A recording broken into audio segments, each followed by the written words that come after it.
David était alors dans la forteresse, et il y avait un poste de Philistin à Bethléem. David eut un désir, et il dit, « Qui me fera boire de l'eau de la citerne qui est à la porte de Bethléem ?»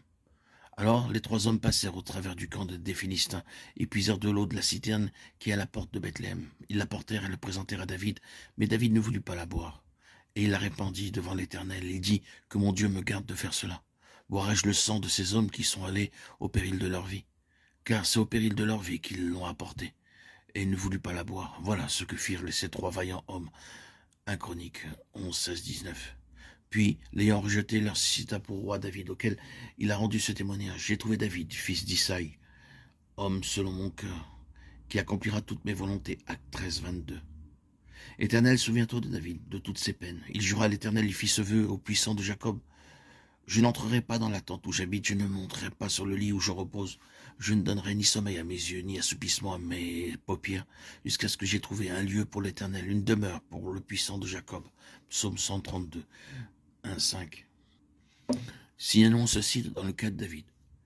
Il est maintenant parvenu à un âge mûr et possède en arrière-plan une grande somme d'histoire avec Dieu.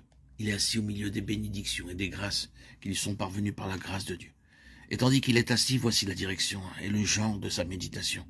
J'habite dans une maison de cèdre, mais l'arche de l'alliance de l'Éternel est sous une tente. Ceci ne me satisfera jamais. La disposition du cœur de David à ce moment-là est exposée dans le psaume 132. Assurément, je n'entrerai pas dans ma maison de cèdre. Je ne monterai pas sur mon lit. Je ne donnerai pas l'assoupissement à mes paupières jusqu'à ce que j'aie trouvé un lieu pour l'arche de l'Éternel, pour le témoignage du Seigneur. David l'a promis par serment. Le dévoilement du cœur de David se trouve là.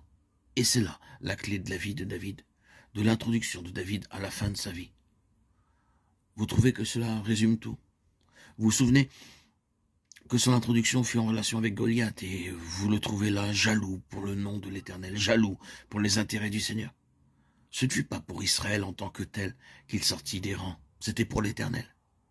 Je marche contre toi, au nom de l'Éternel des armées, du Dieu de l'armée d'Israël, que tu as insulté. Aussi, quand il est ordonné à Samuel de oindre le successeur de Saül, et que l'on fait passer devant lui les fils d'Ishaï, alors David est encore absent. L'Éternel retient Samuel. Alors qu'il aura oint l'aîné par ses paroles. Ne prend point garde à son apparence et à la hauteur de sa taille. L'Éternel regarde au cœur. Une fois de plus, c'est du cœur dont il est fait mention. Partout, vous considérez le vainqueur en type ou en réalité, vous trouvez que cela est la chose qui le caractérise de façon la plus profonde. C'est une question de cœur.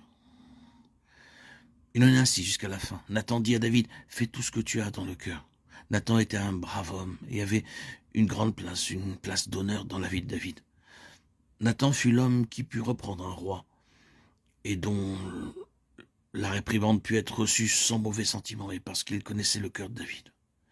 Nathan fut en mesure de dire face à toutes ses fautes, faillites et conduites déshonorantes à l'occasion, « Fais tout ce que tu as dans le cœur. » Puis vient ce magnifique témoignage de David. « J'ai trouvé David, un homme selon mon cœur. » Comment cela se peut-il?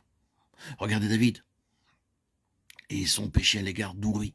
Regardez David dénombrant Israël et menant la dévastation sur toute la maison. Oui, regardez encore David dans sa faiblesse, ramenant Absalom, le meurtrier, sans aucune repentance de la part du meurtrier, purement sur la base de l'affection naturelle, fermant les yeux sur la responsabilité morale. Est-ce cela un homme selon le cœur de Dieu? Ah, ce sont là les faillites et les faiblesses de l'homme.